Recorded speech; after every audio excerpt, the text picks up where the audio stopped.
সেই দিনের সে স্টেশনে থাকবে নানান প্যাসেঞ্জার, দ্রুত জানে পার হবে সে টিকিট কাটায় আছে যার। এই টিকিটটা হলো লা ইলাহা ইল্লাল্লাহু মুহাম্মাদুর রাসূলুল্লাহ। হাসরের ময়দানে হিন্দু বৌদ্ধ খ্রিস্টান সবাই থাকবে, থাকবে না? সগলি তো জান্নাতের দিকে দৌড় মারবে। এই থাম, টিকিট দে। হরে কৃষ্ণ হরে হরে কৃষ্ণ হরে রাম। কেবলমাত্র একমাত্র লা ইলাহা ইল্লাল্লাহ মুহাম্মদ রাসূলুল্লাহ টিকিট যাদের কাছে থাকবে তারা বিজলি আকারে পুলিশের পাড়ি দিয়া 8টা জান্নাতের দরজা খুলে দেওয়া হবে। আল্লাহর কোরআন বলতেছেন সালামুন আলাইকুম তিবতুম ফাদখুলুহা খালিদিন।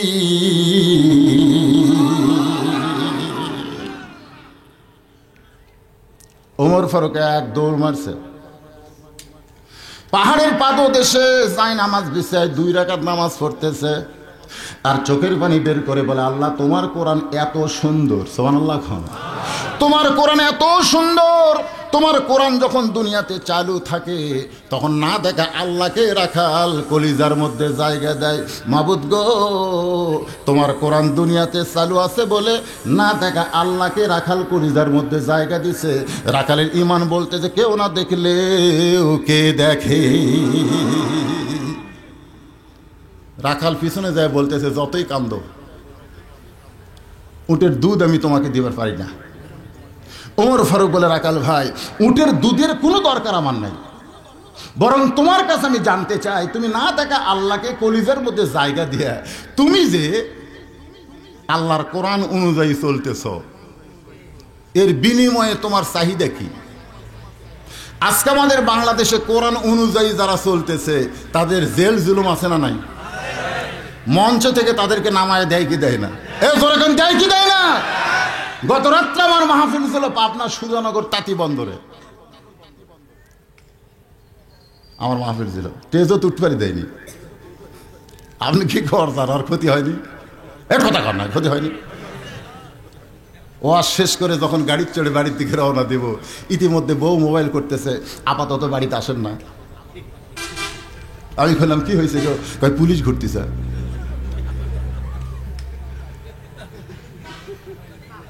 জেল হয়, জুলুম হয়, নির্যাতন হয়, এত কিছু করার পিছনে তোমার চাহিদা কি? তুমি কি জন্যে? ওমর ফারুক বললেন, রাখাল না দেখা আল্লাহকে কলিজার মধ্যে জায়গা দেয় তুমি যে আল্লাহর কোরআন মানতেছো এর বিনিময়ে তোমার চাহিদা কি? তোমার তো ভালো একটা বাড়ি নাই, তোমার ভালো একটা চাকরি নাই, রোদে পুড়ে পুড়ে উঠদুম্বা চড়াও, এর বিনিময়ে তোমার চাহিদা কি? রাখাল চোখের পানি বের করে বলে, পথিক আমার চাহিদার কথা যদি শুনতে চাও তাহলে শোনো, রব্বানা আতিনা ফিদ দুনিয়া হাসানাতাও ওয়া ফিল আখিরাতি হাসানা ওয়া কিনা আযাবান নার। ওমর ফারুক বলে, রাখাল ভাই আমি তোমার কাছে চাহিদার কথা জানতে চাইলাম, তুমি কোরআনের আয়াত তেলাওয়াত করলে কেন? রাখাল বলে, তুমি আসলেই মূর্খ, তুমি আসলেই মূর্খ, তুমি বুঝতে পারলা না এই কোরআনের আয়াত দিয়ে আমি কি বললাম? আমার চাহিদা হলো 2টা, একটা হলো দুনিয়া, একটা হলো আখেরাত। দুনিয়ার চাহিদা হলো মহামানব হযরত ওমরকে আমি এক নজর দেখতে চাই। ওমর ফারুক বললেন, ওমরকে দেখতে চাওয়ার কারণ কি? বলে, যে কোরআনের আইন চালু করার কারণে আমার মতন রাখাল না দেখা আল্লাহকে কলিজার মধ্যে জায়গা দিয়ে আল্লাহর কোরআন অনুযায়ী চলতেছি, সেই মহামানব হযরত ওমরকে যদি একটা বার দেখতে পাইতাম আমার দুনিয়ার চাহিদা আল্লাহ পুরা করতো। আমার দুনিয়াতে কিছুই দরকার নেই, শুধু হযরত ওমরকে আমি এক নজর দেখতে চাই। আমার 2 নম্বর চাহিদা হলো, আমি রাখাল যখন মরে যাব, মরে যাওয়ার পরে অধম রাখালকে আল্লাহ যেন জান্নাত দেয়। সঙ্গে সঙ্গে হযরত ওমর রাখালের হাতটা খফ করে ধরে একটা চুমা খাইছে। রাখাল বলতে, পথিক আমার ঘর্মাক্ত শরীরে তুমি চুমা দিলা। ওমর ফারুক বলে, ভাই তোমাকে চুমা দেওয়ার কারণ হলো তুমি খুব চালাক। ওমর ফারুক বললেন, তুমি খুব চালাক? রাখাল বলতেছে আমি কি চালাকি করলাম? ওমর ফারুক বললেন তোমার আখিরাতের চাহিদা আল্লাহ পুরা করছে।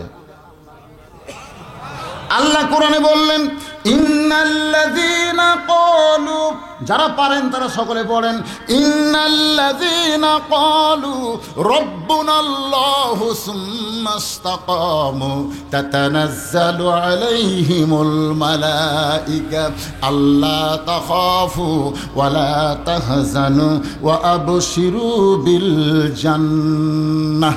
সুবহানাল্লাহ বলেন। ওমর ফারুক বললেন রাখাল, এই দুনিয়াতে আল্লাহকে রব হিসাবে স্বীকার করে এর প্রতি যারা ইস্তেকাম থাকবে, ওরা যখন মৃত্যুবরণ করবে আল্লাহর ফেরেশতা বলবে আল্লাহ তাখাফ, তোমাদের কোনো ভয় নাই, ওয়ালা তাহজান, তোমাদের কোনো চিন্তা নাই, ও আবশিরু বিল জান্নাহ, এই দুনিয়া থেকেই তাদেরকে আল্লাহ জান্নাত দিয়া দিবে। তোমার 2 নম্বর চাহিদা আল্লাহ পুরা করছে, মরার সাথে সাথেই তুমি জান্নাত পাবে। রাখাল মুস্কি মুস্কি হাসে।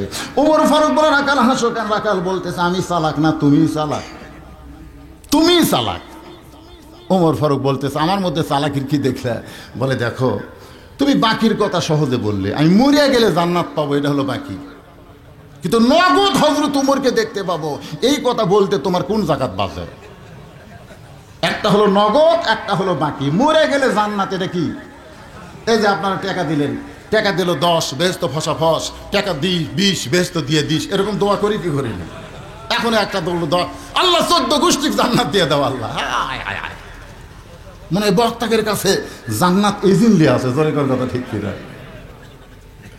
হ্যাঁ, করতে নামাজ পড়েনি, ওই একটা কোরআন শরীফ দান করছে, গোষ্ঠী শুদ্ধ দোয়া করতেছে আল্লাহ যে ব্যক্তি কোরআন দিল তাকে জান্নাত দিও, ওর বাবক জান্নাত দিও, ওর দাদাক জান্নাত দিও। ওই যায় আর কয় নামাজ পড়া লাগবে না, বছর অন্তর একটা করে কোরআন দিলি কাম হবি, জোরে কোন কথা ঠিক কিনা?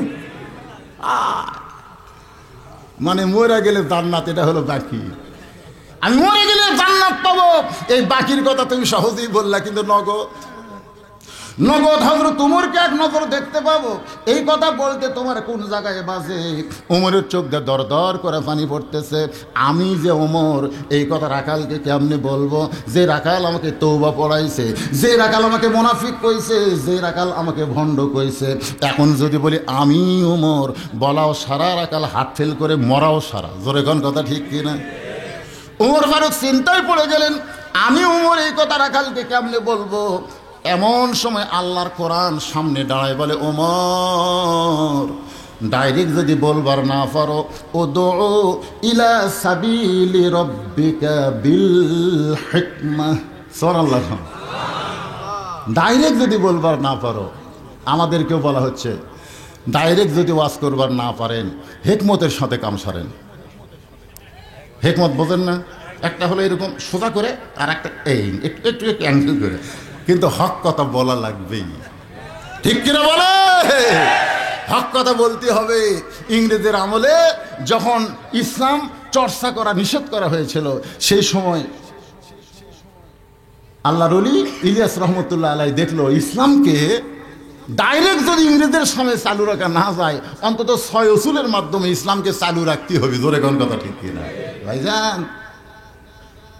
কিন্তু ইংরেজ চলে গেছে, এখন খালি 6 উসুল তুলে হবে না, এর মধ্যে আরো 3টা ঢুকান লাগবে, জোরে কোন কথা ঠিক কিনা?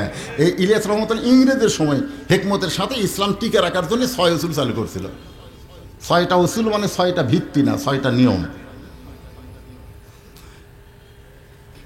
এখন আল্লাহর কোরআন বলে ওমর, তুমি যে ওমর এইটা যদি ডাইরেক্ট বলবার না পারো, তাহলে হিকমতের সাথে কাম করো। এবার হযরত উমর বলে রাখাল ভাই তুমি কি সত্যি হযরত উমরকে দেখবা? সঙ্গে সঙ্গে রাখাল চিল্লায় বলে কোথায় হযরত উমর, কোথায় হযরত উমর, এক নজর দেখতে চাই। উমর ফারুক বললেন অত অধৈর্য হলে হবে না, ইন্নাল্লাহা মা'আস সাবিরিন।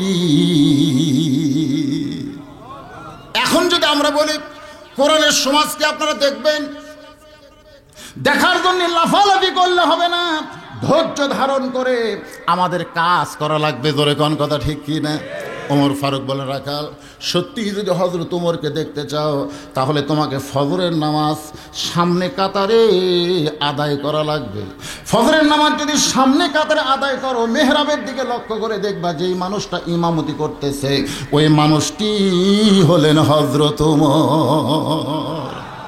এখান থেকে খালি সুবহানাল্লাহ করলে হবে না, এখান থেকে একটা শিক্ষা কি, যেদিন কোরআনের সমাজ চালু হবে সেই দিন থেকে প্রত্যেকটা নেতাদেরকে মসজিদের ইমাম হতে হবে। জোরে কোন কথা ঠিক কিনা? আপনাকে এমপি হবে, আপনাকে উপজেলার সবচাইতে বড় মসজিদের ইমাম। আপনাদের চেয়ারম্যান হবে আপনাদের ইউনিয়নের সবচাইতে বড় মসজিদের ইমাম। আপনাদের মেম্বার হলো আপনাদের ওয়ার্ডের মসজিদের ইমাম। এখনকার মেম্বার চেয়ারম্যান এমপিকে ইমামতি করবার দিলে, আমার এলাকার এক ইমাম বলতে, হুজুর গত জুম্মায় আমার জীবন সার্থক হয়ে গেছে। আমি বললাম কেমনি? বলি এমপি আমার পিছনে নামাজ পড়ছে। ইমাম কয় এমপি আমার পিছনে নামাজ পড়ছে হুজুর। সবাই বলতেছে হুজুর সামনে যান, আর এমপি লাইন ওর দাঁড়ান। আমার মন করলো তুই যত বড় নেতা হ, বাইরে ভিতরে ঢুকে দেখ আসল নেতা খেয়ে। জোরে কর কথা ঠিক। আজকে যারা ভিতরে নেতৃত্ব দিচ্ছে, যেদিন আহসান আমালা সুন্দর আমল চালু হবে সেদিন এই ভিতরের নেতারা বাহিরেও নেতৃত্ব দিবে। জোরে কর কথা ঠিক। আমার মন বলতেছে কেরে পাশে কেরে। আমি তাকে দেখি হুজুর এমপির উরা তো মোটা, পেটও মোটা। চিন্তা করলাম আজকে এই মোটা মানুষকে রুকুর মধ্যে বেশিক্ষণ রাখবো। আমি যতক্ষণ রুকুতে থাকবো এমপির বাপেরও ক্ষমতা নেই মাথা তুলবার পারে। ধরে কথা ঠিক। আপনারা জানেন যারা মোটা তাজা মানুষ তারা কিন্তু রুকুত কষ্ট হয়। আমাদের এলাকায় কিছু মোটা মানুষ এখন ঠিক মতো রুকু সেজদা করা পারে না, ওরা মসজিদের মধ্যে চেয়ার রাখছে। ধরে কি রাখছে? চেয়ার। আর সেই চেয়ার খোঁজে, চেয়ার খুঁজে একেবারে সামনে কাতারে বসে, সামনে কাতারে বসে ওরা নামাজ পড়তেছে। আমি আপনাদের বলতেছি মসজিদে চেয়ারের নামাজ হওয়া তো দূরের কথা, মসজিদে চেয়ার রাখলে কবিরা গুনাহ হবে। নামাজ তো দূরের কথা, মসজিদ কমিটিকে আল্লাহ কবিরা গুনাহ দিবি। যেটা ইসলামী নাই সেটা বাংলাদেশের মসজিদে ঢুকলে কেমন রে? আজ থেকে 15-20 বছর আগে কোনো মসজিদে চেয়ার ছিল? কথা কন না কেন? চেয়ার ছিল? তা আগেকার বুড়ারা নামাজ পড়েনি। তুমি হেঁটে হেঁটে মসজিদে আসো, 500 ব্যাগ নিয়ে বাজার করে তুমি বাড়ি যাও, আর মসজিদে এসে তুমি চেয়ার খোঁজো। তুমি কি জানো নামাজ পড়া যেরকম ফরজ, নামাজের দাঁড়ানো সেরকম ফরজ। জোরে কোন কথা ঠিক। কুমু লিল্লাহি কানিতিন, আল্লাহ কোরআনে বলেছেন কুম দাঁড়াও, লিল্লাহি আল্লাহর জন্য দাঁড়াও, কানিতিন আনুগত্য নিয়ে দাঁড়াও। চেয়ারে বসলে আর যাই হোক আনুগত্য হয় না। জোরে কোন কথা ঠিক কিনা? আপনারা জানেন জামাতে নামাজ পড়া যদি ওয়াজিব হয় কাতার সোজা করাও, তাহলে যে ব্যক্তি চেয়ারে বসলো ওর পা কুটে আপনারটা কুটি। কাতার সোজা করার নিয়ম হলো পায়ের গোড়ালির সঙ্গে গোড়ালি মিল করা লাগবে, আগালির সাথে না। হয়তো বলবেন হুজুর আমরা অসুস্থ, আমরা কি চেয়ারে নামাজ পড়তে পারবো না? অবশ্যই পারবেন, আপনি বাড়িতে পড়েন। চেয়ারে নামাজ পড়বেন, আপনি বাড়িতে পড়েন। লা ইউকাল্লিফুল্লাহু নাফসান ইল্লা উসাহা। আল্লাহ কোরআনে বলেছেন তোমার কষ্ট হবে এমন কিছু ইসলাম তোমাকে চাপায় দেয় না। তুমি সুস্থ অবস্থায় মসজিদে জামাত পড়েছো, অসুস্থ অবস্থায় তুমি বাড়িতে পড়ো, তোমার চেয়ারের কারণে মসজিদের জামাত মাকরুহ হোক, এটা কি সম্ভব? এটা কি সম্ভব? এজন্য যারা চেয়ারে নামাজ পড়েন আমি তাদেরকে বলবো মসজিদে এসে আপনি চেয়ার করবেন না, খাড়া হয়েই থাকবেন। খাড়া হয়ে যেমন হেঁটে হেঁটে আইছেন মসজিদে খাড়া হয়ে নামাজ পড়বেন। আপনি ইশারার দ্বারা রুকু করবেন, ইশারার দ্বারা সেজদা করবেন, কিন্তু কুমু লিল্লাহি কানিতিন। এই মসজিদে নামাজের দাঁড়ানো ফরজ, এই দাঁড়ানোটা আপনার আদায় হয়ে গেল। জোরে কোন কথা ঠিক কিনা? আপনি ইশারার দ্বারা দাঁড়িয়ে থেকে রুকু করবেন, দাঁড়িয়ে থেকে সেজদা করবেন, ইশারা। কিন্তু ফরজ যেটা আপনার দাঁড়ানো এটা আপনার হয়ে গেল। কথাটা বুঝলেন? আবার আর একটা নিয়ম আছে, আপনি বসে থেকে যদি আপনি পা সোজা করে না পারেন কেবলার দিকে দিয়ে দেন, আপনি বসে থেকে নামাজ পড়তে পারবেন। কিন্তু চেয়ারে বসা, কথা কন না কেন? সমস্ত লোক বলতে চেয়ারে বসে নামাজ হবে। আল্লাহর বান্দার একটু মনোযোগ দেন। ওমর ফারুক বললেন সামনে কাতারে দাঁড়ায় মেহরাবের দিকে দেখবা যে মানুষটা ইমামতি করবে ওই মানুষটি হলেন হযরত ওমর। রাখাল বলতে পথিক আমি মসজিদের বারান্দায় নামাজ পড়ি, আমি মসজিদের ভিতরে কোনোদিন ঢোকার সাহস পাই না, কারণ মসজিদের ভিতরে যারা নামাজ পড়ে তারা নবীর সাহাবী, অত্যন্ত দামি মানুষ। ওই দামি মানুষের ভিতরে আমি রাখাল কেমনে যাই? ওমর ফারুক বললেন রাখাল এ জায়গায় তুমি ভুল করতেছো। তুমি যে বললে আমি রাখাল, আমি বারান্দাত নামাজ পড়ি, মসজিদের ভিতরে দামি, আমি কম দামি, এই কথা তোমাকে কে বুঝাইছে? ইসলামের আইন হলো ইন্না আকরামাকুম ইনদাল্লাহি আতকাকুম। ওই ব্যক্তি সবচাইতে দামি হয় যার কলিজার ভিতরে কার ভয়। আরো জোরে। বাদশার চাইতে একটা ফকির দামি হতে পারে, আলেমের চাইতে একটা শ্রোতা আল্লাহর কাছে দামি হতে পারে। আমি চেয়ারে বসে ওয়াজ করতেছি আর আপনারা খ্যাড়ের ওপর বসে থেকে ওয়াজ শুনতেছেন, মনে করতেছেন হুজুর দামি আমরা কম দামি, তা কিন্তু নয়। আমলের কারণে হয়তো দেখা গেল আপনারা সবাই জান্নাতে যাচ্ছেন আর আমার জিহ্বায় বসি লাগায়া, হাদিস শরীফে রয়েছে যে বক্তা ওয়াজ করে লিমা তাকুলু মালা তাফালুন, ওয়াজ করে কিন্তু আমল করে না, ওই বক্তার জিহ্বার মধ্যে বসি দিয়ে, বসি বোঝেন না আপনারা মাছ ধরে, এই বসি দিয়ে জাহান্নামের ফেরেশতারা টেনে টেনে জাহান্নামে নিয়ে যাবে।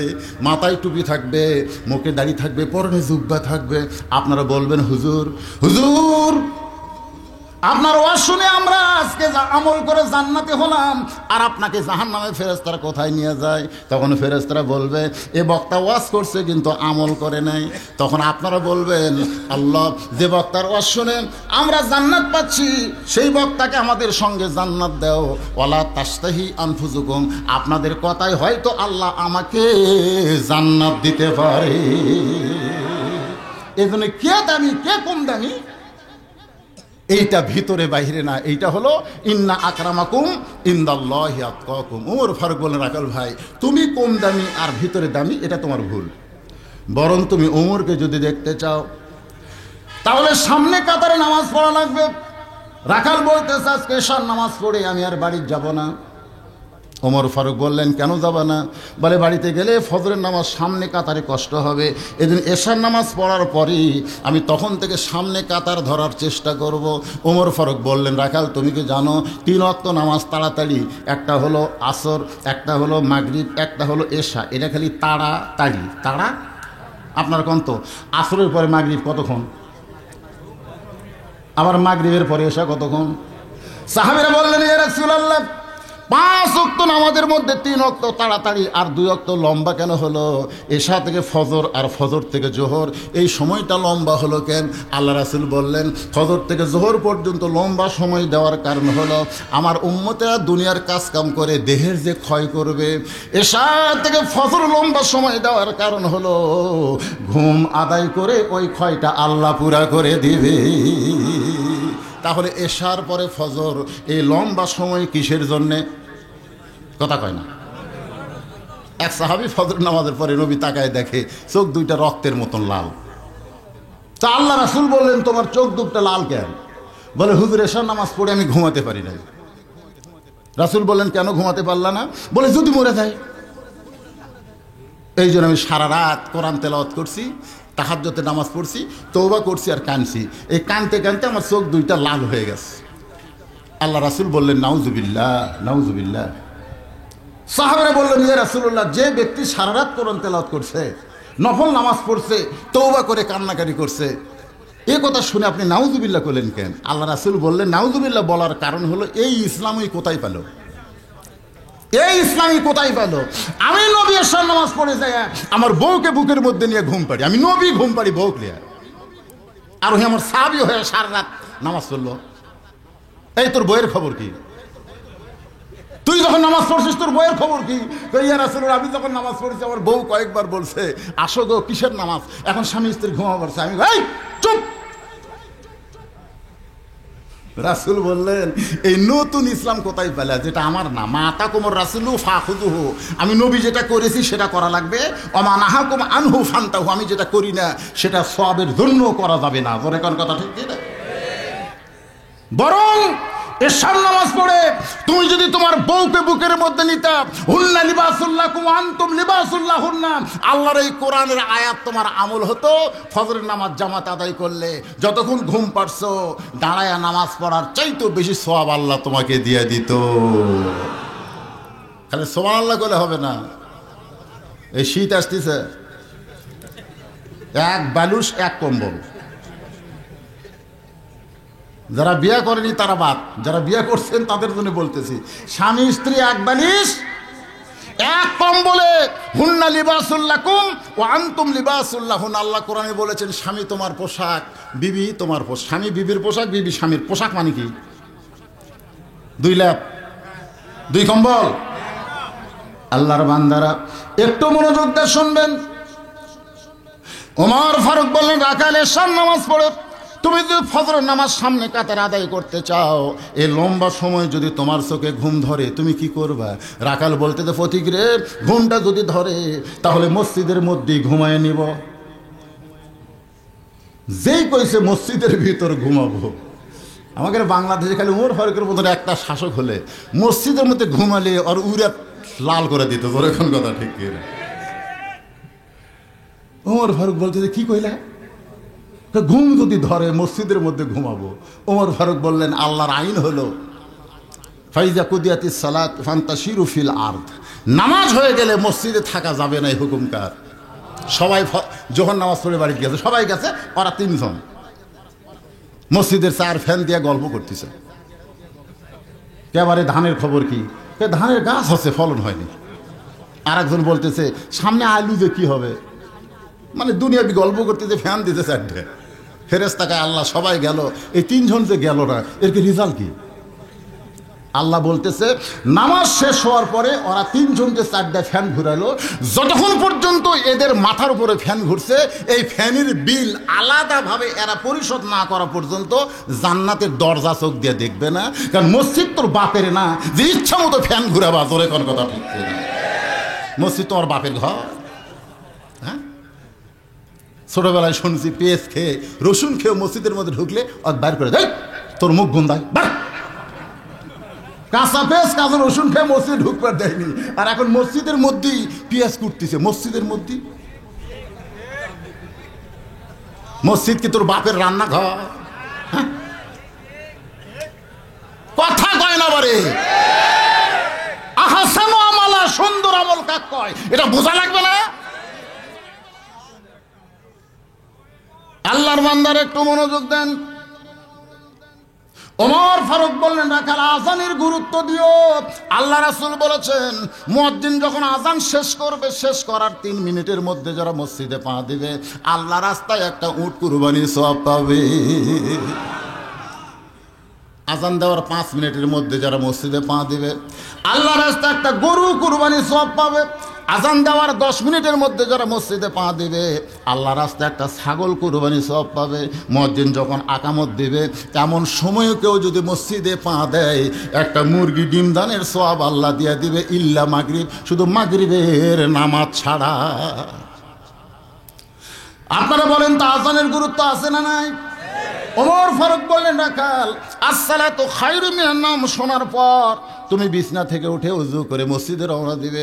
আমার বিশ্বাস তুমি সামনে কাতার ধরতে পারবে। যেই মাত্র ফজর আজান দিয়েছে, এতদিন রাখাল শুনে টান করে লাই তেল দিয়ে হাঁটতেছিল। কারণ যারা বারান্দায় নামাজ পড়ে তারা আজানের গুরুত্ব বেশি দেয় না কম দেয়? যারা বারান্দাত পড়ে। আপনাদের এখানে বাজারে মসজিদ আছে না নাই? দেখবেন প্রত্যেকটা দোকানদার এরা কিন্তু সামনে কাতার পায় না। খেয়াল করে দেখবেন আপনাদের এখানে যে দোকানদারগুলো আছে, এরা কিন্তু সামনে কাতার পায় না। এরা খালি ঘড়ি দেখে, খালি ঘড়ি দেখে। যেই দেখে আর 2 মিনিট আছে, তাড়াতাড়ি তালা দিয়ে দৌড়ে দেয় বারান্দাতে। আল্লাহু আকবার। যে আল্লাহু আকবার নিয়ত করছে, মিন শাররিল ওয়াসওয়াসিল খান্নাস, ভিতরে খান্নাস বলতেছে তাড়াতাড়ি তো নিয়ত করলি, চাবি, মানে নিয়ত করার পরে চাবির কথা মনে হচ্ছে, তালা দিছিস, চাবি। ওই নামাজের মধ্যে হাত বাঁধা অবস্থায়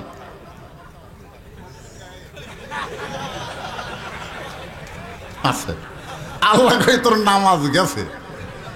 হাদিসে আছে বিস্তারিত, হুজুরি কলব ব্যতীত করছেন কালেও নামাজ তোর হবে না।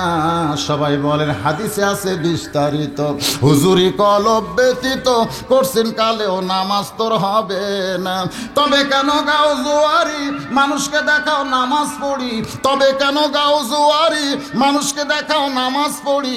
ও তোমার সিদ্ধ বীজে সুফসল ফলে না, আজও কেন আল্লাহর নামাজ ধরতে পারলা না। আল্লাহ কয় নামাজের জোরে ফায়সাকা যাবে দূরে, রয়েছে কোরআনে ঘোষণা। এখন আকাম কুকাম নামাজ রোজা একসাথে বান্দিয়া বোঝা, জাহান্নামে দিয়া রওয়ানা। আজও কেন আল্লাহর নামাজ ধরতে পারলা না? এতদিন রাখাল নামাজ পড়তো বারান্দায়, জোরে কোন কোথায়? কিন্তু আজকে নামাজ পড়বে সামনে কাতারে। রাখাল বারান্দায় এসে বলতেছে, রে বারান্দা, আজকে ভিতরে নামাজ পড়তে হবে, আগামীকাল থেকে আবার বারান্দাত পড়বো। আজকে ভিতরে পড়া লাগবে, তাও খালি ভিতরে না, সামনে কাতারে। এতদিন রাখাল মসজিদের মধ্যে ঢোকে নাই, আজকে ঢুকতেছে। আপনারা বলেন তো, ভিতরে ঢোকার নিয়ম আছে না নাই? মশারির ভিতরে, মশারির ভিতরে যখন আপনি ঢুকবেন, কিভাবে ঢুকবেন? এর কথা কন না কেন? কিভাবে ঢুকবেন? একবার মশারি আলোক করে ফেলে দেয়, আলোক করে ফেলে দিয়ে ঢুকতে আপনি একলা ঢুকবেন না, আপনার সাথে 100টা মশাও ঢুকবে। জোরে কোন কথা ঠিক করেন তো? মশারির ভিতরে আপনি কিভাবে ঢুকবেন? মসজিদের মধ্যে আপনি কি ভাবে ঢুকবেন? একটু নিয়ম জানার দরকার আছে না? না, ডান পায়ে ঢোকালে বলছে, এক ভাই বলতেছে ডান পায়ে ঢুকবে। হ্যাঁ, ডান পায়ে। আপনি ডানপন্থী হয়ে গেলেন। আমাদের বাংলাদেশে ডানপন্থী বামপন্থী আছে না? নাই। ধরে আপনি কি রাজনীতি করেন? আমি বামপন্থী করি। ও বামপন্থী, মরিয়া দেখ, আমল নামা বাম হাতে দিবে, কানতে কানতে জাহান নামে যাওয়া লাগবে। ধরে কোন কথা ঠিক না? তুমি কি রাজনীতি করো? বলে আমি ডানপন্থী। তুমি ডানপন্থী রাজনীতি করো, হাসরের ময়দানে তোমার আমল নামার ডান হাতে আল্লাহ দিয়ে দিবে, হাসতে হাসতে তুমি জান্নাতে যেতে পারবে। ডান পা, ধরে কোন পা? শুধু ডান পা দিলে হবে না। আল্লাহুম্মা আফতাহ লি আবওয়াবা রাহমাতিক দোয়াটা পড়ে রাখাল মসজিদের ভিতরে ঢুকতেছে।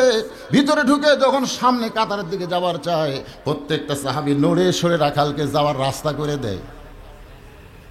সবাই নড়ে সরে রাখালকে বলে যান।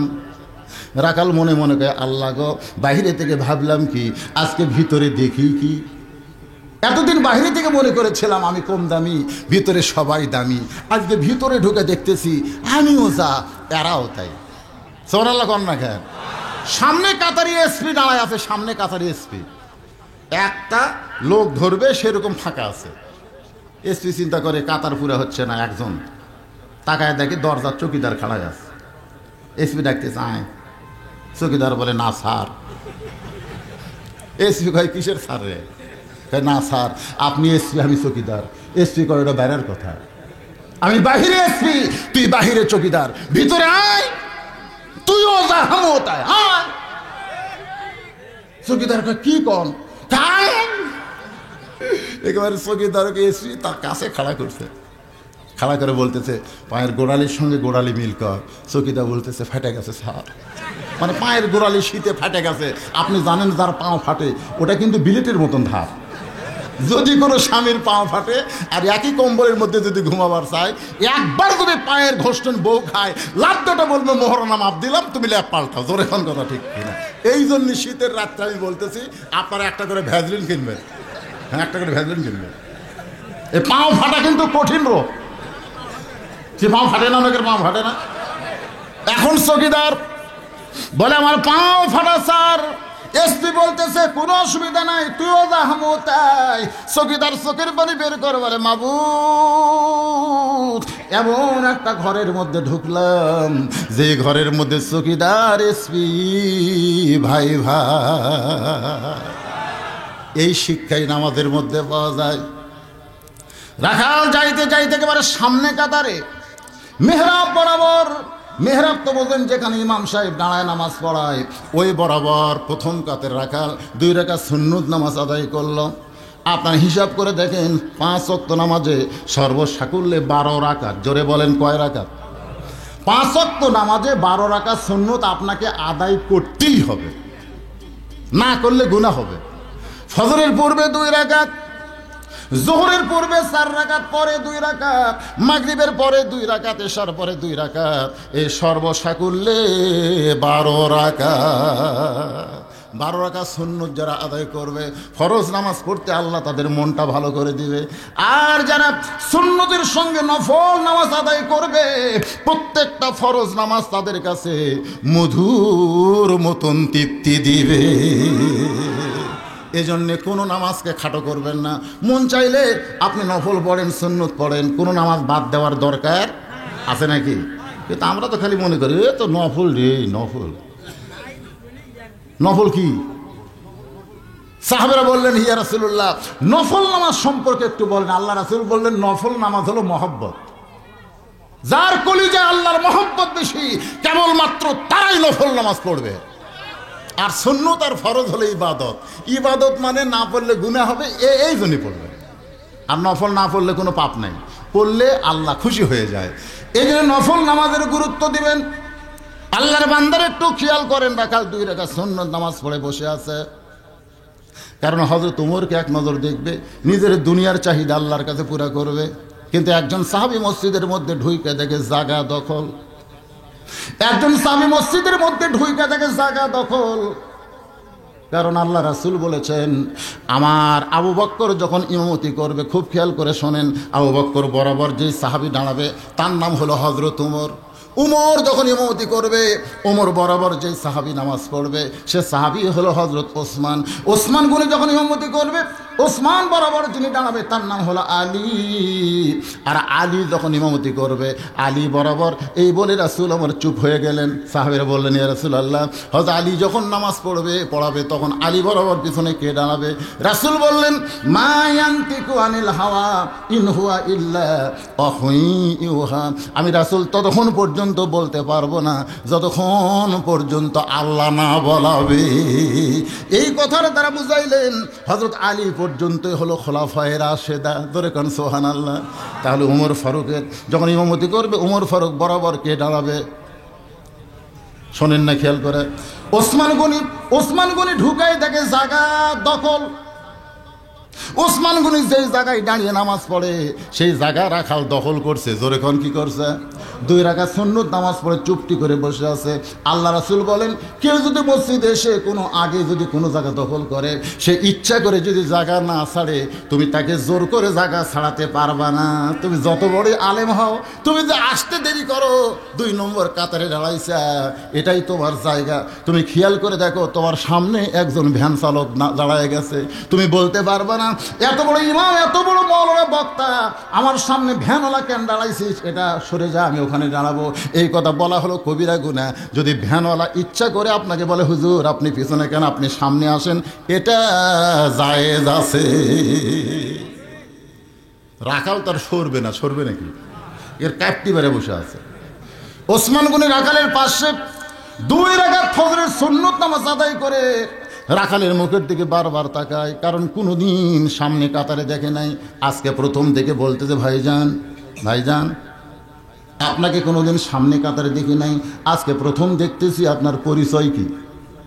রাখাল চিল্লায় বলে, সামনে কাতারে আসার জন্য কি পরিচয় লাগে? ওসমান গনি চমকে উঠছে। আল্লাহ রাসূল বলেছেন, আমার যত সাহাবী আছে সবচাইতে নরম কলিজার সাহাবী হলো 2 জন, একটা হলো আবু বকর আর একটা হলো ওসমান। সুন্দর করে বলতেছে, ভাইজান আপনাকে কোনোদিন সামনে দেখি নাই, আজকে সামনে দেখতেছি। কথাটা সুন্দর না? রাখাল চিল্লায় বলতেছে, সামনে কাতারে আসলে পরিচয় দেওয়া লাগে।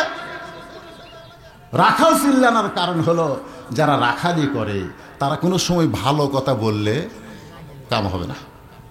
আপনি গরু ছাগল চড়ান না, আপনার গরু কারো আবাদ খাওয়ার জন্য যাচ্ছে, আপনি যদি বলেন বাবা গরু, ও বাবা গরু, ওইদিকে যাস না বাবা, ওই আরো জোরে যাবে। আর যদি বলে এই গরু, এ লাঠি দেখিস রে, গরুরা কিন্তু মানুষের চাইতে ভালো শোনে। ফট করে কালকে লাঠি দেখাচ্ছেন, আবার ঘুরে চলে আসবে। এই জন্য আল্লাহ রাসূল বলেছেন, প্রত্যেকটা বাড়িতে, প্রত্যেকটা পরিবারে আমি রাখালের দায়িত্ব দিয়ে তোমাকে প্রেরণ করেছি। তোমাকে মাঝে মধ্যে রাখালের দায়িত্ব পালন করা লাগবে। সকালবেলা উঠে দেখতেছো তোমার ছেলে স্কিন প্যান্ট পরছে টাকনুর তলে, স্কিন প্যান্ট চলে গেছে টাকনুর তলে। আপনারা বলেন তো, পুরুষ মানুষ টাকনুর নিচে পোশাক পরা জায়েজ না হারাম? শুধু হারাম না, কবিরা গুনাহ। আল্লাহ রাসূল বলেছেন, হাসরের ময়দানে টাকনুর তলে যারা কাপড় পরে তাদের দিকে আল্লাহ রহমতের নজর দিবে না। তা আপনার ছেলে যে টাকনুর তলে কাপড় পরে, আপনি বাবা হিসাবে রাখাল হওয়ার দরকার আছে না নাই? আপনি কাছে ডাইবেন, এই কি পরছিস, টাকনুর বোতল, এই যে ফুল প্যান্ট পরছিস, স্কিন প্যান্ট, এটা পরে তুই চলে যাচ্ছিস, আসবি কখন? তো সন্ধ্যাবেলায়। পেশাব করবি না? তো করবো, তো কিভাবে করবো আমাকে দেখাতো। তখন বলতেছে আব্বা এত রাগ, রাগ করবো না মানে, তুই আমার ছেলে না? তুই যখন রাস্তা দিয়ে যাস, তুই একটা পাঞ্জাবি পরলে তোর যন্ত্রগুলো ঢাকতো, এমন একটা ফুল প্যান্ট পরছিস, সামনে খালি টোপলা লাগাল হয়ে আছে, পিছনে কামরাঙার দাগ, কেন আমার শরম নাই? তুই আমার ছেলে। পেশাব করিস না তুই? তো করি, তো কিভাবে করিস? খাড়া হয়ে করি, তো খাড়া হয়ে পেশাব নিংড়ে না। ছোট যখন ছিলি, তুই যখন ছোট ছিলি তখন তুই পেশাব করলে কে করে কানতে উঠতি, তোর মা দৌড়ে যায় ওই পেশাবের কাপড় ফেলে দিয়ে নতুন একটা কাপড় দিছে, তোর পাশা ভিজা টেনে দিয়ে মুছিয়া দিছে। ছোটবেলা তোর পেশাবের কামড়ি হবি দেখে তোর মা মুছা দিছে। তুই এখন পেশাব করিস, টপ টপ করে পেশাব দিয়ে তোর যে ফুল প্যান্ট ভিজে গেল, এটা টান দেয় কেরে? এই শয়তান, এই পেশাব ভিজা, এটি জীবাণু হলো, এই জীবাণু তোর পেশাবের ছিদ্র দিয়ে ভিতরে যায়, তোর যে আগা মোটা গোড়া চিকন হবি, বিয়ে করলে বউ যে তোর ওভার ডিউটি করবে। এই শয়তান, এটা আমার ওয়াজ করার দরকার না, প্রত্যেকটা বাবা তার ছেলেকে করা দরকার। জোরে কর কথা ঠিক। আপনার রাখালি করা লাগবে না? আপনার যে 17 বছরের মেয়ে, একের প্লাজো প্লাজো একটা পেটিকোটের মতন পায়জামা, হায় হায় হায় হায় হায়, একে টাকনুর উপর পায়জামা দিয়েছে, টাকনুর উপর নিচে একটা স্যান্ডেল পদ্মা, মনে হয় এর ধুলটিসের যাচ্ছে। তা আপনি বাবা হিসাবে কি ডাক দেন? ডাক দেন। আল্লাহ রাসূল ঘরের মধ্যে ঢুইকা দেখে মাত্র 11 বছরের ফাতেমা হাতের মধ্যে 2টা চুড়ি দিয়া মুসকি মুসকি হাসতেছে। আল্লাহ রাসূল ঘর থেকে বাইরে আসলেন, ফাতেমা চমকে গেল, যে বাবা ঘরের মধ্যে গেলি আমাকে মা বলে আদর করে, সেই বাবা ঘর থেকে কেন বাইরে যায়? ফাতেমা বাইরে এসে দেখে নবীর চোখ দর দর করে পানি পড়ে। বাবা কি দুঃখ, কেমন করে কাঁদতেছেন? আল্লাহ রাসূল বলে, ফাতেমা যে দুনিয়াতে সাজবে মা, আল্লাহ তার আখিরাতের সাজ কমায়া দিবে। আর কোনো ওয়াজ করা লাগে নাই। এইটুকু রাখালি করার সঙ্গে সঙ্গে ফাতেমা হাতের 2টা চুড়ি খুলে মাটি ফাইলে দেয়। নবী আমার দৌড়ে গিয়া ওই 2টা চুড়ি নিয়ে জামার পকেটের মধ্যে ঢুকায়। ফাতেমা বলে, বাবা যেই চুড়ি হাতে দেওয়ার কারণে আপনি চোখের পানি বের করে কানলেন, সেই চুড়ি ফেলে দেওয়ার পরে কুড়ে কেন পকেটে ঢুকাইলেন? রাসূল ফাতেমার কপালে একটা চুমা দিলেন। আপনি 11 বছর 15 বছর 17 বছর মেয়েদের কপালে চুমা খেতে পারবেন, হাতে চুমা খাইতে পারবেন। রাসূলের সুন্নাত, জোরে কান সুবহানাল্লাহ। কপালে চুমাতে বললেন, ফাতেমা এই 2টা চুড়ি আমার যত্ন করে রাখতে হবে। শুধু 2টা চুড়ি না, তোর গলায় মালা পরানো হবে, তোর কানে দুল পরানো হবে, ফাতেমা তোর নাকে ফুল পরানো হবে। ফাতেমা বলে, কবে কবে কবে? আল্লাহ রাসূল বললেন, যেদিন তোমার বিবাহ হবে। সুবহানাল্লাহ। রাসূল বললেন, যেদিন তোমার বিবাহ হবে সেদিন শুধুমাত্র স্বামীর জন্যে তুমি সাজতে পারবে, বিবাহের আগে মেয়েদের সাজা জায়েজ নাই। তুই আপনার মেয়েকে আপনি বলবেন তুই, এই যে হাই হিল পরে কিল কিল করে রাস্তায় যাচ্ছিস, ছেলেদের ধর্ষণ করলে মৃত্যুদণ্ড রে। হ্যাঁ তোর জন্যই তো, তোর জন্যই তো, তোর জন্যই তো। অন্যটা বুকের মধ্যে নাই, মাঝখান দিয়ে দিছে, 2 দিকে 2টা শিং তুলিছে। সুন্দর নারী দেখলে পরে আমার দিল দেওয়ানা করে ওলে ওলে। এজন্য সরকারকে বলবো, ধর্ষকের শুদ্ধ মৃত্যুদণ্ড নয়, নারীদের পর্দার আইন পাশ করতে হবে। জোরে কোন কথা ঠিক কিনা? যেদিন পর্দার আইন চালু হবে সেদিন আহসানু আমালা, সুন্দর আমল বাংলার মুসলমান দেখতে পাবে।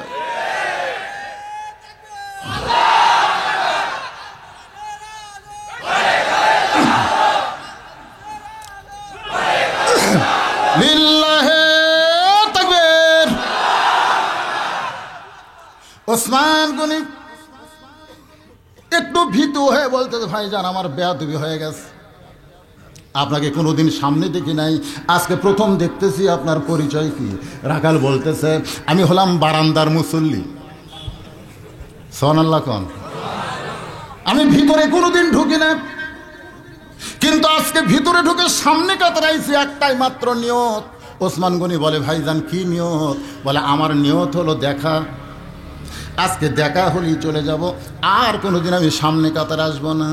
ওসমান গনি রাখালের মুখের দিকে তাকাই, দুই চোখের পানি গাল বেয়ে বেয়ে পড়তেছে। রাখাল বলে কান্দো কেন? ওসমান গনি বলে ভাই কান্দার কারণ হলো আমি কয়েক বছর হলে সামনে কাতারে দেখার নিয়তে আসি, আমি কয়েক বছর হলে সামনে কাতারে দেখার নিয়তে আসি, কিন্তু আজ পর্যন্ত দেখা হলো না। আর তুমি একদিন এসেই দেখবা, আর আমি কয়েক বছর হলে সামনে কাতারে আসি, আজ পর্যন্ত দেখা হলো না। রাখাল দেখতে চায় হযরত ওমরকে, আর ওসমান গনি দেখতে চায় নামাজের মালিক আল্লাহকে। দুইজনই দেখবে, একজন দেখবে আল্লাহকে, জোরে কোন কাকে, আর একজন দেখবে কাকে? শুধু ওমর বললে হবে না, এখানে বলতে হবে একজন দেখবে আল্লাহকে, আর একজন দেখবে আল্লাহওয়ালাকে।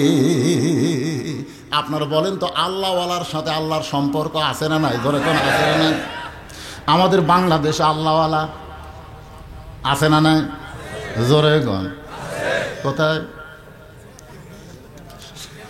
ফ্রান্সের ম্যাক্রো আমার নবীর বিরুদ্ধে কটূক্তি করলো, ওই দেশে নবীর বিরুদ্ধে বাজানগো চিত্রাঙ্কন প্রদর্শিত হলো। আমাদের বাংলাদেশের অনেক নবী প্রেমিক ঘরের মধ্যে থাকতে পারে না, রাস্তায় রাস্তায় মিছিল করেছে, প্রতিবাদ করেছে, ফ্রান্সের ছবিতে জুতা মারছে, আগুন লাগাই দিয়েছে। কিন্তু আমরা আমাদের বাংলাদেশে আমরা তাদেরকে আল্লাহওয়ালা বলি, এখন পর্যন্ত তারা দরবার থেকে বের হয়নি। জোরে কোন কথা ঠিক না? এরা আল্লাহওয়ালা না, এরা হলো শয়তানওয়ালা। জোরে কোন কথা ঠিক না? ওদের কাছে আল্লাহ নাই তো, আল্লাহ নাই। আল্লাহ কার কাছে আছে? আল্লাহওয়ালারা মাঝে মধ্যে জেল খাটবে, আল্লাহওয়ালাকে মাঝে মধ্যে রিমান্ডে নিবে। নবীর জীবনী পড়ে দেখেন, নবীকে 2.5 বছর জেলের মধ্যে রাখা হয়েছে। সরে কোন কথা ঠিক কিনা? মা আয়েশা রাদিয়াল্লাহু তাআলা নবীকে গোসল করাই দিচ্ছে, নবীকে গোসল করাই দিচ্ছে। আয়েশা নবীর মুখের দিকে তাকায়, আবার শরীরের দিকে একবার তাকায়। রাসূল বলে আয়েশা কি দেখো? বলে আপনার মুখটা পূর্ণিমার চাঁদের মতো সুন্দর, কিন্তু হুজুর আপনার গোটা দেহ কালো কালো দাগ। আপনার কি কোনোদিন বসন্ত হয়েছিল? আল্লাহ রাসূল বলে আয়েশা তুমি ছোট মানুষ, তুমি জানো না এই দাগগুলো বসন্তের দাগ না, এই দাগ হলো কলেমার দাওয়াতের দাগ। আয়েশা বলতেছি ইয়া রাসূলুল্লাহ নবী হয়ে আপনার দেহে দাগ হলো। আল্লাহ নবী বলেন আয়েশা কিয়ামত পর্যন্ত আমার যারা উম্মত হবে তারা দাওয়াতের কাজ করলে তাদের দেহে এরকম আঘাতের চিহ্ন থাকবে। তুমি নবীর উম্মত হবা, তোমার বুক আছে এক জায়গায়, তার পেট হচ্ছে ট্যাপা মাছের মতো। তুমি যখন বসলে মনে হয় তোমার বুক একটা পাহাড় হয়ে গেছে, মাথায় টুপি দিয়ে তুমি কেউ আশিক রাসূল। এই ভণ্ডামি বাংলার জমিনে চলতেছে, কারণ বাংলার জমিনে কোরআনের ওয়াজ আছে, কোরআনের সমাজ নাই। যেদিন সমাজ কায়েম হবে সেদিন এই ভণ্ডদের আস্তানা থাকবে না। জোরে কোন কথা ঠিক কিনা? খুব খেয়াল করবেন। ওসমান গনি দেখতে এসেছে আল্লাহকে, কারণ রাসূল বলেছেন আনতা বুদুল্লাহ কান্নাকা তারাহু ফাইল্লাম তাকুন তারাহু ফাইন্নাহু ইয়ারাকা। সুবহানাল্লাহ খান। এটা হলো কিতাবুল ইহসান, বুখারী শরীফের হাদিস। যখন তোমরা ইবাদতের মধ্যে শামিল হবে, ইবাদতের মালিক আল্লাহকে দেখতে পাবে। আল্লাহকে দেখা যদি সম্ভব না হয়, এক জগ পানির মধ্যে এক মুষ্টি চিনি দিয়ে 2টা ঘন্টন মারলে ওই চিনি যেমন পানির মধ্যে নিজের অস্তিত্ব বিলীন করে দেয়, যখন কোনো বান্দা আল্লাহর নামাজের মধ্যে দাঁড়ায় ওই বান্দাটা আল্লাহর মহব্বতে নিজের অস্তিত্ব বিলীন করে আল্লাহওয়ালা হয়ে যায়। রাখাল বলতেছে ওসমান গনিকে ভাইজান আপনার চোখে দোষ আছে। আপনার চোখে কি আছে? আপনার চোখে দোষ আছে। এত বছর হলে সামনে কাতারে নামাজ পড়েন, এখন পর্যন্ত দেখবার পারেন নাই। আজকে আমার হাত ধরেন, আমি নিজেও দেখব এবং আপনাকেও দেখায়া দিব। সুবহানাল্লাহ বলেন না? আপনি আমার হাত ধরেন, জোরে কোন কি ধরেন? আমার হাত ধরেন, আমি নিজেও দেখবো এবং আপনাকেও দেখাই দিব। সঙ্গে সঙ্গে আল্লাহর কোরআন ওসমান গনির সামনে এসে বলতেছে ইয়া আইয়ুহাল্লাযীনা আমানুত্তাকুল্লাহা ওয়া কুনু মা'আস সাদিকিন। রে ইমানদার বান্দারা, আল্লাহর ভয় যদি তোমাদের কাছে রাখতে চাও, সবসময় যদি আল্লাহর ভয়ের মধ্যে থাকতে চাও, তাহলে আল্লাহওয়ালা সাদিকিন সত্যবাদীর সাথী হও।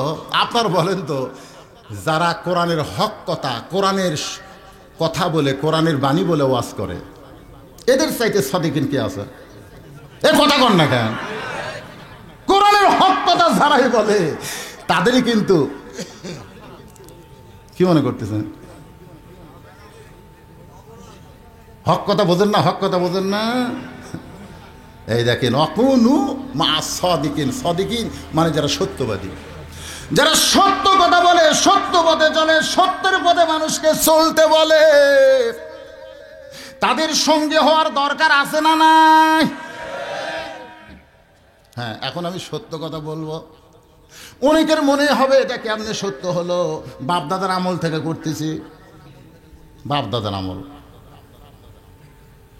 বাপদাদার আমল হলে, রাসূলের বাপদাদারাও অনেক কিছু করছে, কিন্তু রাসূল হক প্রচার করছে। জোরে কোন কথা ঠিক কিনা? বাতিল হয়ে গেছে জানি না, যেটা সেটা কোরআনের কাছে আমরা জানবো। ওসমান গনির আকালের হাতটা ধরে আছে, মনে মনে ভাবতেছে, আল্লাহ আমার যোগ্যতায় আমি তোমাকে দেখতে পাই নাই, কিন্তু আজকে এমন একজন আল্লাহওয়ালা আমার পাশে, সে নিজেও দেখবে এবং আমাকেও দেখায় দিবে। ওসমান গনি হলেন সাহাবীদের মধ্যে সবচাইতে নরম কলিজার। জোরে কারণ সুবহানাল্লাহ। আল্লাহ রাসূল বলেছেন, আমার ওসমান কেমন তোমরা কি শুনবে? সাহাবীরা বলে, ইয়া রাসূলুল্লাহ বলেন। রাসূল বললেন, একদিন আমি বসে আছি, এমন সময় একজন সাহাবী এসে আমাকে বলে, ইয়া রাসূলুল্লাহ যদি পারেন আল্লাহর রাস্তায় আমাকে একটু খাবার দেন। আমি সঙ্গে সঙ্গে আমার জুব্বাখানে উঠালাম, আমার পেটের দিকে তাকায় দেখে ক্ষুধার জ্বালায় পেটে পাথর বান্ধা। সাহাবী চোখে পানি নিয়ে যখন রওনা দেয়, আমি ডাক দিলাম, আলী। আলী বলে, লব্বাইক ইয়া রাসূলুল্লাহ। রে সাহাবী একটু থামো, আমি আলীকে ডাক দিলাম। সাহাবী মনে মনে কয়, আমিও যেমন গরিব, রাসূলও তেমন গরিব, আলী তার চাইতে কম নয়। আলী বলে, হুজুর আমারে ডাকলেন কেন? আল্লাহ রাসূল বলে, তোমার এই ভাই না খায় আমার কাছে খাবার চায়। আলী বলতে, তো হুজুর আমিও কয়েকদিন হলে খাই নাই। আল্লাহ নবী, আলী কিছু দেওয়ার জন্য তোমাকে ডাকি নাই, বরং লেখো ওসমান গনির কাছে চিঠি। এই ভাইটাকে ওসমান গনি যেন 2000 টাকা দান করে দেয়। জোরে কোন কয় হাজার? 2000 টাকা দান করে। নিচে একটু আমার নামটা খোদাই করে লিখে দিও। হযরত আলী চিঠি লিখলেন ওসমান গনির কাছে, আর বললেন চিঠির বাহককে 2000 টাকা দিতে হবে, আল্লাহ রাসূল এই হুকুম দিয়েছে। সুবহানাল্লাহ কোন। চিঠির বাহক ওসমান গনির দরবারে গেলেন। ওসমান গনির দরবারে চিঠি নিয়ে যায়, দেখে ওসমান গনি কেশিয়ারের সঙ্গে ঝগড়া করতেছে। এই 4 আনা গেল কোথায়? কি হিসাব করিস? 4 আনা গেল কোথায়? গরিব সাহাবী মনে মনে চিন্তা করে, আমার কাছে 2000 টাকার চিঠি, আর বেটা 4 আনার জন্য যে হারে ধরছে, তার কাছে চিঠি দেওয়া মানে বৃথা, দরকার নাই। নবীর কাছে গিয়ে বলে, ইয়া রাসূলুল্লাহ আপনি দিবার পারবেন না, তবে আপনি না দিলেন ভালো কথা, এমন কৃপণের কাছে আমার কেন পাঠাইলেন যে 4 আনার জন্য কেশিয়ারকে ছাড়ে না? আল্লাহ রাসূল বলে, তুমি কি চিঠি দিয়েছো? বলে, দেওয়ার পরিবেশ পাই নাই, আবার যাও। গরিব সাহাবী নবীর কথা মতো আবার গিয়ে দেখে ওসমান গনি কেশিয়ারের কপাল ঘাম টপ টপ করে পড়তেছে, আর কিছুক্ষণ পরেই বলতেছে, 4 আনা গেল কোথায়? 4 আনা গেল কোথায়? গরিব মনে মনে আল্লাহ, ঘন্টার পর ঘন্টা যেই মানুষটা 4 আনার জন্য কেশিয়ারকে ছাড়ে না, এই মানুষ কোনোদিন 2000 টাকা দিবে না। আমি নবীর কাছে গেলে নবী আবার পাঠায় দিবে, আবার পাঠায় দিবে। যে দরজায় পাওয়া যায় না সে দরজায় ফকির কিন্তু বারবার যাবার চায়। আমার এলাকার এক ফকির ভিক্ষা করতে করতে 2 দরজা বাদ দিয়ে গেছে। আমি বললাম, কে বাবা সব দরজায় ভিক্ষা করিস, এই 2টা বাদ দিলেন কেন? কয়, হুজুর আপনি ভিক্ষা করছেন। আমি বললাম, করিনি তো। তা বুঝবেন কেমনে? আমি বললাম, বুঝিনি দেখে তোর কাছে বুঝবার চাই। বলে, হুজুর কমপক্ষে 10 দিন এই 2 দরজার ভিক্ষা চাইছি, বাড়ির ভিতর থেকে কয় মাফ করো। তো যেই শালারা ফকিরের কাছে মাফ চায়, এদের চাইতে বড় ফকির আর দুনিয়াতে নাই। আমার সময়ের দাম নেই। কোন আপনি কোন আমার সময়ের দাম নাই, যেটি ভিক্ষা পাবো না সেটা আমি ডালাবো না। আমি খেলাম দাঁতের ফকির। হুজুর আপনি জানেন না, ওরা হামাকের চাইতে ফকির। যারা ফকিরের কাছে মাপ চায় এদের চাইতে বড় ফকির দুনিয়াতে আম্মা সাইলা ফালা তানহার। ফকিরকে তোমরা মাপ চাইও না, বরং কিছু দাও। একথা কোরআনে আছে না নাই? ফকির গরিব দরিদ্র সাহাবী মনে মনে চিন্তা করে, নবীর কাছে গেলে আবার নবী আমাকে পাঠাই দিবে, দরকার নাই, ক্ষুধা পেটে এত ঘোরা ভালো লাগে না, গোপন পথে পলাবার চাই। ওই সিঁড়িটা পকের মধ্যে রেখে গরিব সাহাবী গোপন পথে যখন যাবার চায়, রাস্তার মুড়ে দেখে হযরত আলী দাঁড়ায় আছে। কে দাঁড়ায় আছে? আসাদুল্লাহিল গালিব। আলী চোখের পানি বের করে বলে, ভাইজান, আমার হাসান হোসাইন আজকে 2 দিন হলে খাইনি ভাই, আমাদের জন্য সাহায্য চাওয়া জায়েজ নাই। তুমি গেছিলে ওসমানের কাছে, তোমার চিঠি লিখে দিলাম তার হাদিয়া স্বরূপ, আমারে কি কিছুই দিবা না? হাদিয়া দেওয়া যাবে, তবে সাহায্য নেওয়া যাবে। একটু হাদিয়া পাওয়ার আশায় রাস্তায় দাঁড়ায় আছি, যদি কিছু পারো তাহলে আমারে দাও। গরিব কান্দার বলে, দেখতেছেন আমার হাতে কিছুই নেই, যেই চিঠি আপনি লিখে দিচ্ছেন সেইটা পকেটের মধ্যে ঢুকাইছি ভাই। বলে কেন? বলে 2 বার পর পর গেছি, 4 আনার জন্য কেশিয়ারকে ছাড়ে না, এই বেটা কোনোদিন গরিবকে দান করবে না। হযরত আলী বলেন, চিঠির কথা কি বলেছো? বলে বলার সাহস পাই নাই। আবার যাও। হযরত আলীর ভয়ে গরিব সাহেব ওসমান গনির দরবারে গিয়ে দেখে ওসমান গনি আর কেশিয়ার 2 জনে আল্লাহর জিকির করতেছে। সুবহানাল্লাহ কর। 2 জনে আল্লাহর জিকির করতেছে, মানে 4 আনার হিসাব মিলে গেছে। গরিব সাহাবী সালাম দিয়ে চিঠিখানা যখন ওসমানের হাতে দেয়, ওসমান গনি চিঠি নিয়ে একটা চুমু দিয়ে বলতেছে, ভাইজান এই চিঠি কে পাঠাইছে ভাই? গরিব বলতেছে, আল্লাহর নবী এই চিঠি পাঠাইছে। সঙ্গে সঙ্গে ওসমান গনি চিঠিতে চুমা দিয়ে বলে, ভাইজান এই চিঠি কে পাঠাইছে ভাই? গরিব বলতেছে, আল্লাহর নবী এই চিঠি পাঠাইছে। সঙ্গে সঙ্গে ওসমান গনি চিঠিতে একটা চুমু দিয়ে বলে, ভাইজান এই চিঠি কে পাঠাইছে ভাই? গরিব মনে মনে কয়, চিঠির মধ্যে 2000 টাকা থেকে পাগলা হচ্ছে। রাগ করে বলতেছে, আল্লাহর নবী চিঠি পাঠাইছে। ওসমান গনি চিঠিতে চুমু দিয়ে বলে, ভাইজান কে চিঠি পাঠাইছে? গরিব বলতেছে, আমি জানি রে, পরপর 2 বার ফেরত গেছি, 4 আনার হিসাব চাইস নাই। চিঠির মধ্যে 2000 টাকার অঙ্ক থেকে তুই পাগল হয়েছিস, আর বলবো না, তোর সাহায্য আমার দরকার নাই। রাগ করে গরিব নবীর দরবারে গিয়ে বলে, রাসূলুল্লাহ এমন কৃপণের কাছে আমারে কেন পাঠাইছেন? 2 বার গেলাম, 4 আনার হিসাব ছাড়ে না, তারপরে গেলাম কে পাঠাইছে? পরপর 3 বার বললাম, তারপরেও যখন জানতে চাই, আমি রাগ করে আপনারে নালিশ জানাই। আল্লাহ নবী চোখের পানি বের করে বলে, আমার ওসমান তো এমন হওয়ার কথা ছিল না, আমার ওসমান তো এমন হওয়ার কথা ছিল না। এমন সময় ওসমান গনি 1 বস্তা টাকা মাথায় নিয়ে নবীর দরজায় দাঁড়াইছে। নবী বলেন, ওসমান তোমার ভাইকে 2000 টাকা দান করার কথা বলেছি, তুমি 1 বস্তা টাকা নিয়ে কেন আইছো বাজান? ওসমান গনি বলে, নবী গো, আপনার চিঠি পাওয়ার সঙ্গে সঙ্গে আমার ভাইকে আমি 2000 টাকা দান করার নিয়ত করেছি, আর মনে মনে নিয়ত করেছি যতবার আপনার পবিত্র নাম বলবে, আপনাকে আমি এতই ভালোবাসি নবী, আপনার নাম আমার শুনতে এতই মন চায়, আমি 2000 টাকা করে বাড়ানোর নিয়ত করেছি।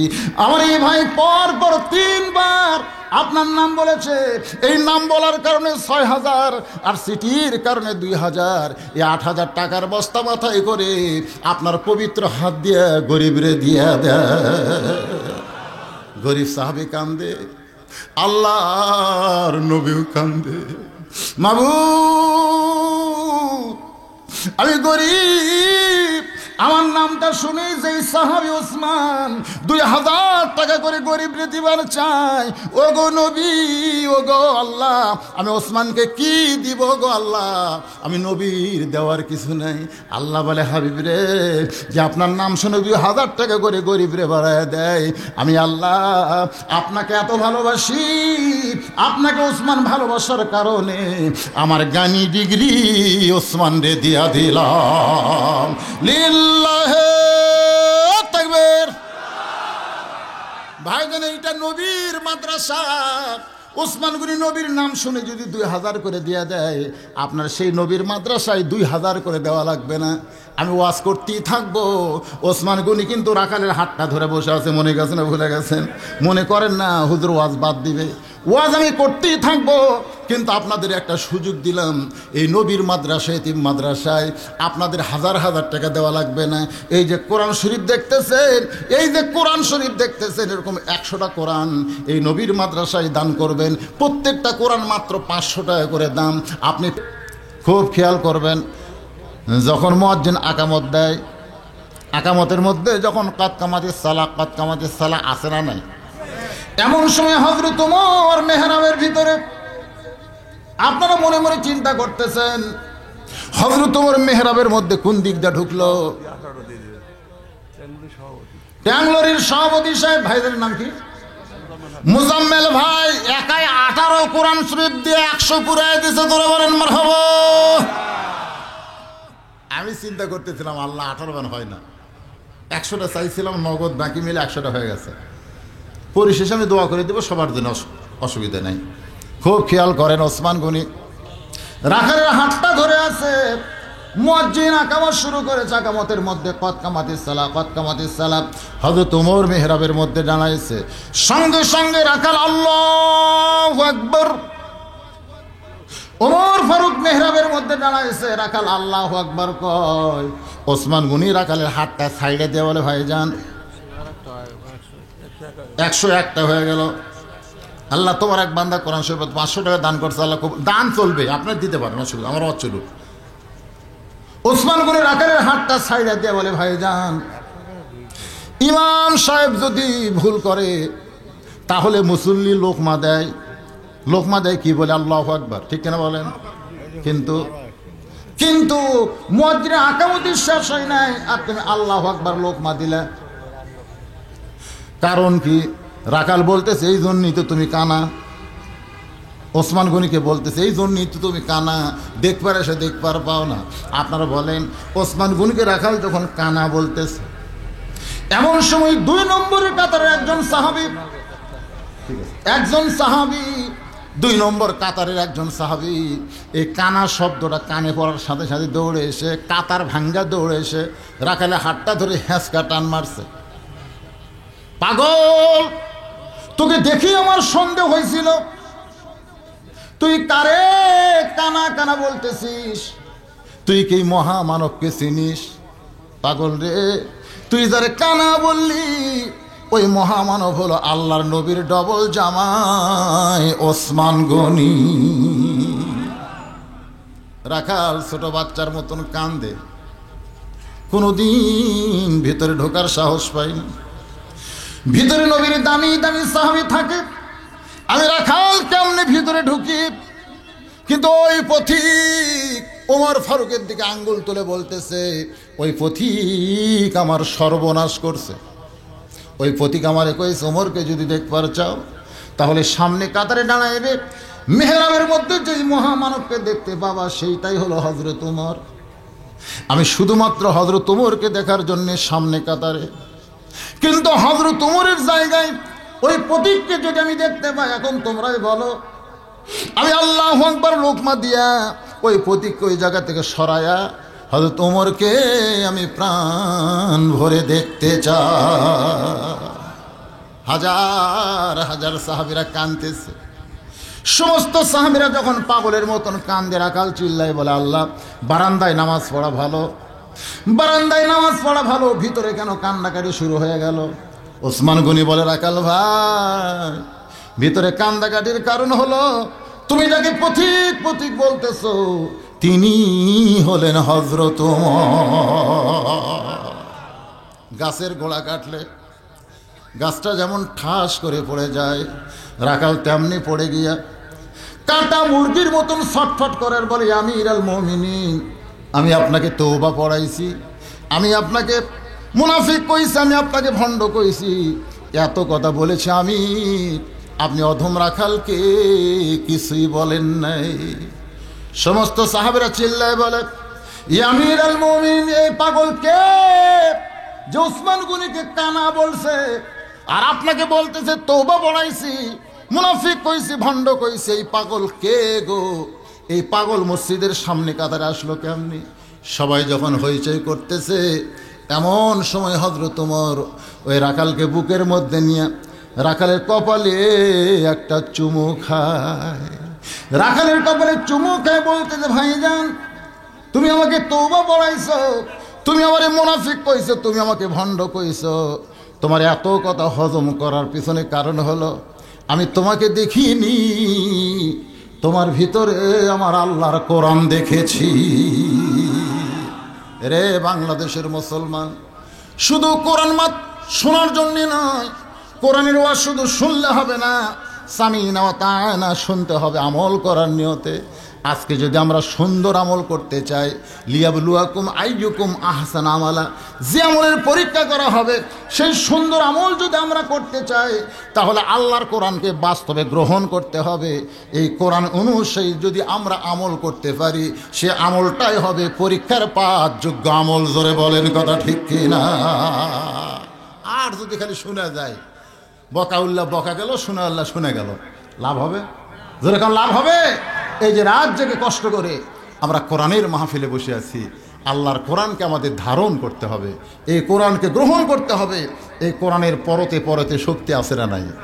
মাস্তানকে যদি কোরআন মহামানব বানায় দেয়, আমরা তো উমর ফারুকের মতন রাসূলকে হত্যা করার মতন মাস্তান হইনি। আল্লাহর কোরআন পরশ গ্রহণ করতে হবে, কোরআনের মাদ্রাসার সঙ্গে সম্পর্ক রাখতে হবে। আল্লাহ আমাদের সবাইকে এ কোরআন অনুযায়ী আমল করার তৌফিক দান করুক। সকলে বলে আল্লাহুম্মা আমিন। আস্তাগফিরুল্লাহ রব্বি মিন কুল্লি জামবি ওয়া আতুবু ইলাইহি। মাশাআল্লাহ, কোরআন শরীফ বাবদ তার একজন 500 টাকা দান করে গেল। আল্লাহ দানকে কবুল করেন। আপনারা সকলে দরুদ পড়েন, আল্লাহুম্মা সাল্লি আলা মুহাম্মাদিন ওয়া আলা আলি মুহাম্মাদ কামা সাল্লাইতা আলা ইব্রাহিম ওয়া আলা আলি ইব্রাহিম ইন্নাকা হামিদুম মাজিদ। ভাইজান, আমার সামনে 2 তারিখে, আজকে হলো 30, মাঝখানে কালকের দিন পরই আমার এই পাশে আপনাদের মাহফিল আছে চয়, যদি আল্লাহ হায়াতে রাখে ইনশাল্লাহ আবার দেখা হবে। আজকে মোনাজাতের পরে আমার লেখা একটা ছোট্ট বই আছে, সুন্নতের বাগান, অত্যন্ত গুরুত্বপূর্ণ বর্তমান বিশ্বের প্রেক্ষাপট নিয়ে সুন্নতের বাগান। ওই টেজের উপর সামান্য কয়টা বই আছে, মোনাজাতের পরে মাত্র 30 টাকা হাদিয়া দিয়ে আপনারা নিয়ে যাবেন। বাবজান দোয়া করে দিলাম। আল্লাহুম্মা আমিন। আল্লাহুম্মা আনতাস সালাম ওয়া মিনকাস সালাম তাবারাকতা ইয়া যাল জালালি ওয়াল ইকরাম। মাবুদ, সেই মাগরিবের নামাজের পর থেকে রাত অনেক হয়ে গেল, তোমার পাগল বান্দারা আরামের বাড়ি, আরামের ঘুমকে বাদ দিয়া কোরআন হাদিসের মহব্বত কলিজার ভিতরে নিয়ে এই জান্নাতের বাগানে বসে বসে কোরআন হাদিসের আলোচনা শোনার শেষে আমি গুনাহগারের সঙ্গে রহমতের দরজায় ফকির হয়ে দোকানা হাত তুলেছে। আল্লাহ মেহেরবানি করে আজকের মাহফিল আমাদের সকলের হেদায়েতের জন্যে, নাজাতের জন্যে, জান্নাতের জন্যে কবুল করো। ও মাবুদ, আজকের এই মাহফিলে শুরু থেকে শেষ পর্যন্ত যত আলোচনা হয়েছে, এর মধ্যে যদি ত্রুটি হয়, ভুল হয়, মাফ করে দিও। এর যা হাদিয়া মঞ্জুর করো। সোনার মদিনায় নবী পাকের রওজা মুবারকে আল্লাহ কবুল করো। মদিনা কত সুন্দর নাম, মদিনা, মদিনার মানুষটা যে কত সুন্দর। চাঁদ ভরা মুখকেও যদি একবার দেখতে পাই মানের হলে, আল্লাহ তার জন্য জাহান্নামের আগুন হারাম বানায় দেয়। কত স্বপ্ন দেখেছি জীবনে, এমন একটা স্বপ্ন আমাদের দেখার তৌফিক দিও আল্লাহ, যেই স্বপ্নে নবীজির সুনামুখ আমাদের নসিব হয়। তামাম আম্বিয়ায়ে কেরাম, আসহাবে কেরাম, আউলিয়ায়ে কেরাম, পীর মাশায়েখ, বুজুর্গানে কেরাম, তামাম পৃথিবীর মাটির নিচে যত মুমিন মুমিনা শুয়ে আছে আল্লাহ, সকলের আরওয়াহ পরে হাদিয়া কবুল করো। ও মাবুদ, আমরা যারা হাত তুলেছি, আমাদের মধ্যে জনম দুঃখিনী মা যাদের কবরে গেছে, কি বলবো প্রসবের কথা, মা বিনে সেই ব্যথা কেউ তো বুঝিবে না। মাজন ঠেকিয়া সন্তানের দায়, অকালে মা মারা যায়, কেন সে মায়ের জন্যে দোয়া করবানা। এমন দরদি হবে কেউ হবে না আমার মা, মা গো। এই দরদের মা আজকে যাদের কবরে গেছে আল্লাহ মেহেরবানি করে মায়ের কবরটাকে জান্নাতের টুকরা কবুল করো। বাবার বাড়ি ঘর সহায় সম্পত্তি আছে, আমি সহ আমরা যারা বাবা হারে এতিম হয়ে গেলাম আল্লাহ মেহেরবানি করে বাবার কবরটাকে জান্নাতের টুকরা কবুল করো। আমাদের দাদা দাদি, নানা নানি, আত্মীয় স্বজন, শ্বশুর শাশুড়ি যাদের কবরে গেছে আল্লাহ কবরবাসীদের মাফ করে দাও। ও মাবুদ, কষ্ট করে মেহনত করে হাজার হাজার টাকা খরচ করে আজকে মাদ্রাসার জন্যে যে শ্রমিক সমিতির পক্ষ থেকে মাহফিল উপহার দেওয়া হয়েছে, আল্লাহ তাদের সকলকেই তুমি জান্নাতি কবুল করে নাও। আল্লাহ এই ট্যাংলোরি সমিতির সভাপতি, সহসভাপতি, সেক্রেটারি, কেশিয়ার, আল্লাহ সদস্য মিলে মাদ্রাসাকে দয়া করে রহমত করে মাদ্রাসার হিতাকাঙ্ক্ষী হইয়া যারা কষ্ট করে অল্প দিনের মধ্যে আজকে এত বড় আয়োজন করেছে, আল্লাহ তাদের সকলকে, আল কাসিম হাবিবুল্লাহ তোমার রাসূল বলেছেন যারা শ্রমিক তারা আল্লাহর দোস্ত হয়ে যায়, তাদের সকলকে আল্লাহ তোমার দোস্ত বানায় নাও। সকলকে সত্য পথে, যেই পথে তুমি খুশি সেই পথে কবুল করো। আল্লাহ আজকের এই মাহফিলের সম্মানিত সভাপতিকে আল্লাহ তুমি কবুল করো। আজকের মাহফিলের প্রধান অতিথি অসুস্থ, দোয়া চেয়েছে, আল্লাহ তাকে পুরাপুরি সুস্থ করে দাও। ও মাবুদ, আমরা যারা অসুস্থ, ও দরদি আল্লাহ আমাদের সুস্থ করে করোনা ভাইরাস থেকে গোটা বাংলাদেশকে হেফাজত করো। মাবুদ, পর্দার অন্তরালে আমার মা বোনেরা আবিদা সালিহা পর্দানিশি কবুল করো। এ মাদ্রাসার কমিটির সভাপতি, সেক্রেটারি, মাদ্রাসার সদস্য, মাদ্রাসার মোহতামি, মাদ্রাসার ওস্তাদ, মাদ্রাসার তালবেন, যাদের মাথায় আল্লাহ হাফিজ হওয়ার কারণে পাগড়ি দেওয়া হলো, তাদের সকলকেই আল্লাহ তুমি কবুল করো। এই মাদ্রাসায় নগদে বাকিতে হাজার হাজার টাকা দান করেছে। ও মাওলা, কোরআন শরীফে চেয়েছিলাম 100টা, 102টার মতো কোরআন শরীফ তোমার বান্দারা দিল। আল্লাহ তাদের সবাইকেই জান্নাতি কবুল করো। মাবুদ গো, আমি গুনাহগার বলে দোয়া ফিরে দিও না। এতগুলো মানুষের মধ্যে যার 2খানা পছন্দ করো, সেই 2 হাতের ওসিলাই গোটা মাহফিলকে আল্লাহ তুমি কবুল করো। প্রত্যেক বছর এমন করে মাহফিল করার তৌফিক দাও। এ মাদ্রাসাকে কিয়ামত পর্যন্ত কবুল করে নাও আল্লাহ। আল্লাহ আজকের মাহফিলের সবাইকে কবুল করো আল্লাহ। যেদিন আমাদের মৃত্যু হবে, দিনটা যেন জুমার দিন হয়, মাসটা যেন রমজান মাস হয়। ইমানের সাথে, ইজ্জতের সাথে এই দুনিয়া থেকে বিদায় নেওয়ার কালে আমাদের জবানে জারি করে দিও লা ইলাহা ইল্লাল্লাহু মুহাম্মাদুর রাসূলুল্লাহ সাল্লাল্লাহু আলাইহি সাল্লাম। আসসালামু আলাইকুম ওয়া রাহমাতুল্লাহি ওয়া বারাকাতুহু।